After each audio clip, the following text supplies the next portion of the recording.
Hai kawan pajak, selamat datang di video Direktorat Jenderal Pajak. Kali ini, kita akan membahas tutorial pelaporan SPT tahunan badan dengan tarif PPh final UMKM menggunakan Cortex.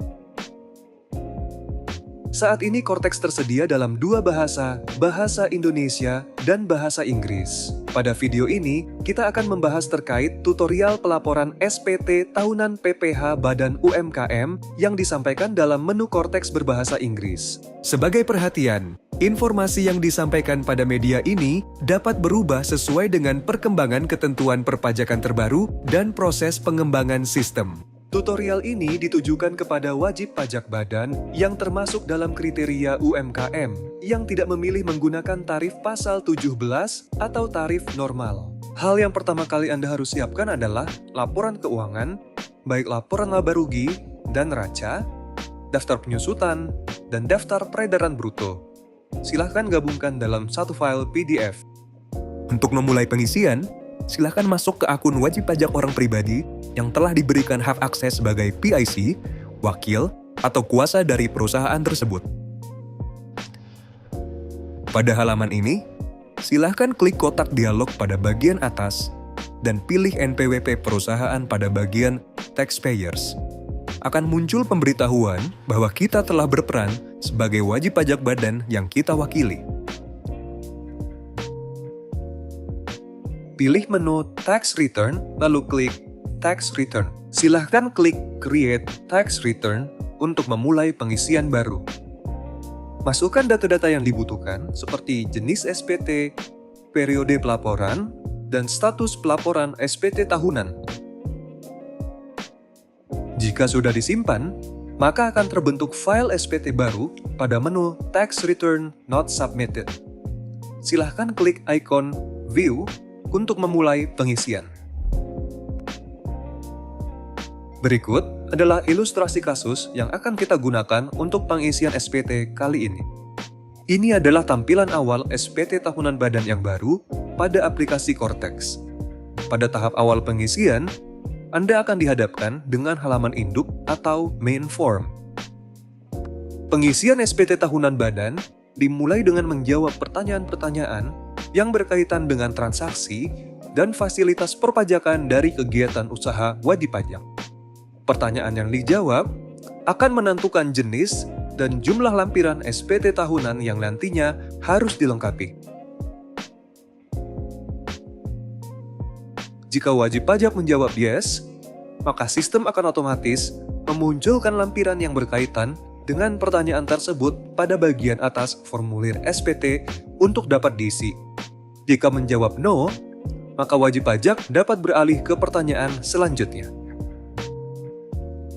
Pada contoh kali ini, silahkan klik yes pada bagian C angka 1A dan 1B, karena wajib pajak hanya memiliki penghasilan yang dikenakan PPh final UMKM sesuai Peraturan Pemerintah Nomor 55 Tahun 2022.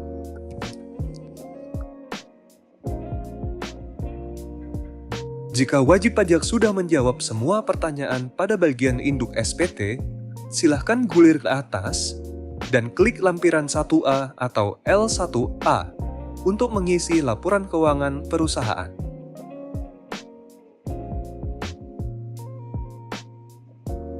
Isikan data-data pemasukan maupun pengeluaran yang berkaitan dengan usaha pada laporan laba rugi.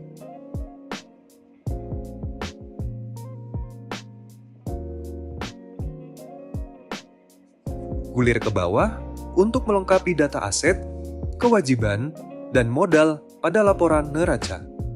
Jika semua data telah terisi, silahkan klik Save Draft untuk menyimpan data sementara SPT tahunan badan. Ini bertujuan agar data yang kita isi tidak hilang ketika terjadi hal yang tidak disengaja, seperti menutup aplikasi browser. Silahkan klik lampiran 2 atau L2 untuk mengisi daftar pemegang saham dan atau pemilik modal perusahaan. Isikan data seperti posisi wajib pajak pada perusahaan dan jumlah penyertaan modal.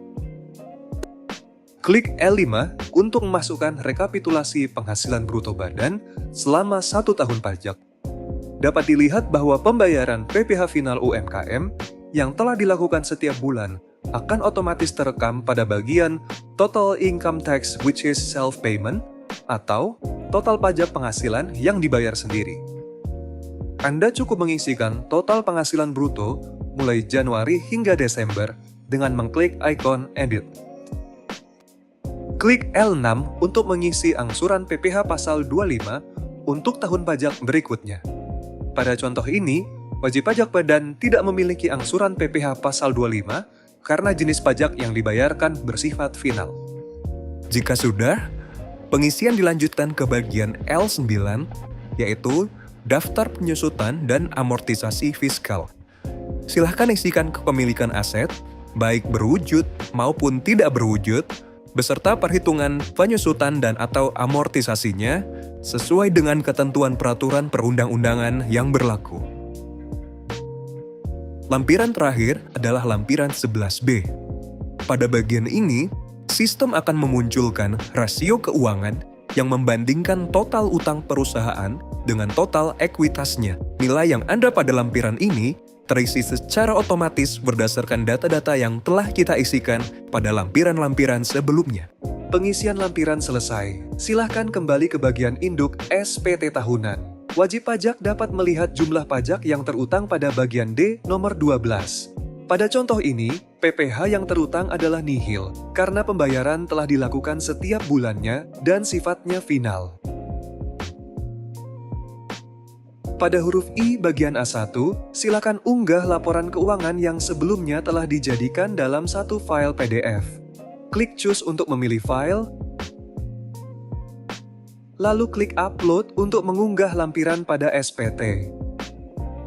Gulir ke bawah untuk melihat lampiran lainnya. Jika lampiran-lampiran tersebut tidak berhubungan dengan kegiatan perusahaan, wajib pajak tidak perlu melakukan unggah lampiran. Silahkan gulir ke bagian paling bawah untuk mengisi penandatangan SPT. Centang kotak pernyataan, dan isikan jabatan penandatangan. Jika semua sudah terisi dengan benar, lengkap dan jelas, maka wajib pajak dapat mengklik Pay and Submit.